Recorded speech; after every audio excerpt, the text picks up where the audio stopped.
सुनो यात्री, क्या तुमने कभी सोचा कि भाग्य की राहें कितनी रहस्यमयी हो सकती हैं?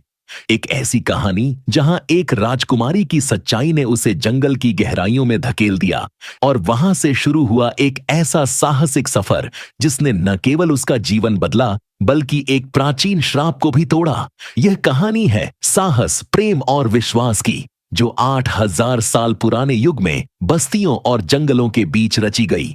तो रुकना मत, इस कहानी में डूब जाओ, क्योंकि हर पल तुम्हें चौंकाने वाला है। प्राचीन काल में सूर्यवंश के विशाल राज्य सूर्यनगर में राजा विक्रम सिंह का शासन था। उनके 3 बेटियां थीं, जिनकी सुंदरता की चर्चा दूर दूर तक फैली थी। सबसे बड़ी राजकुमारी का नाम सुलोचना था, बीच वाली का नाम कावेरी और सबसे छोटी, चंचल और साहसी राजकुमारी का नाम अनन्या था। तीनों बहनें आपस में बहुत प्रेम करती थीं और सूर्यनगर की प्रजा उनके हंसी खुशी भरे जीवन की प्रशंसा करती थी। एक दिन राजा विक्रम सिंह अपनी बेटियों के साथ भोजन कर रहे थे। भोजन के बीच राजा ने एक गंभीर प्रश्न उठाया, जैसा कि वह अक्सर अपनी बेटियों की बुद्धिमत्ता परखने के लिए करते थे। उन्होंने सुलोचना से पूछा, बताओ तुम किसके भाग्य का भोजन करती हो? सुलोचना ने मुस्कुराते हुए कहा, पिताजी, आप मेरे पिता हैं और मैं आपकी बेटी।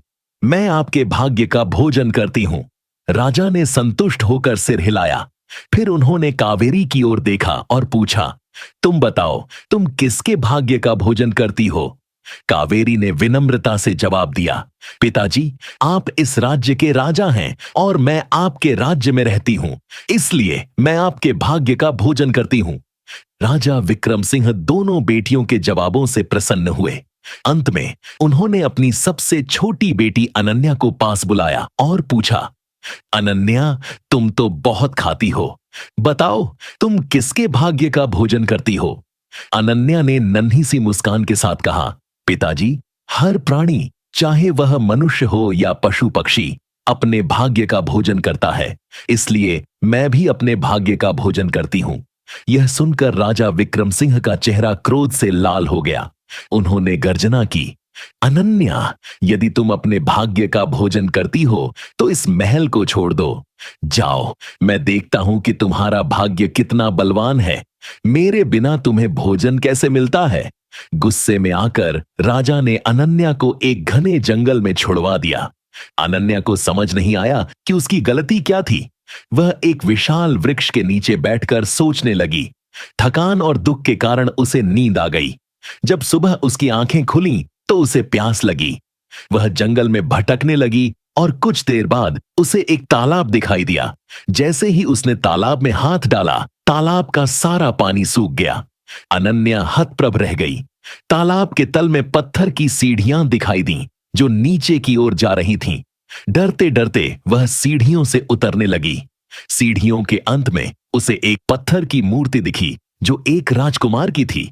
वह मूर्ति को देखकर डर गई और वहीं खड़ी रह गई। कुछ देर बाद जब मूर्ति हिली नहीं तो उसने साहस जुटाया और उसे छुआ। जैसे ही उसका हाथ मूर्ति को लगा, वह एक जीवंत राजकुमार में बदल गई। अनन्या चौंक पड़ी और सोचने लगी, यह क्या जादू है? उसने बगीचे से फूल तोड़े और एक सुंदर हार बनाया, जैसे गले में फूलों का हार डाल दिया। राजकुमार ने भी अनन्या के गले में हार डाला और उसी क्षण हवा में शहनाई की मधुर धुन गूंजने लगी। दोनों का विवाह संपन्न। अनन्या ने अपनी कहानी सुनाई कि कैसे उसके पिता ने उसे बिना अपराध के जंगल में छोड़ दिया। वीरेंद्र ने उसे गले लगाया और वादा किया कि वह हमेशा उसका साथ देगा। कुछ समय बाद वीरेंद्र का राज्याभिषेक हुआ और वह राजा बना।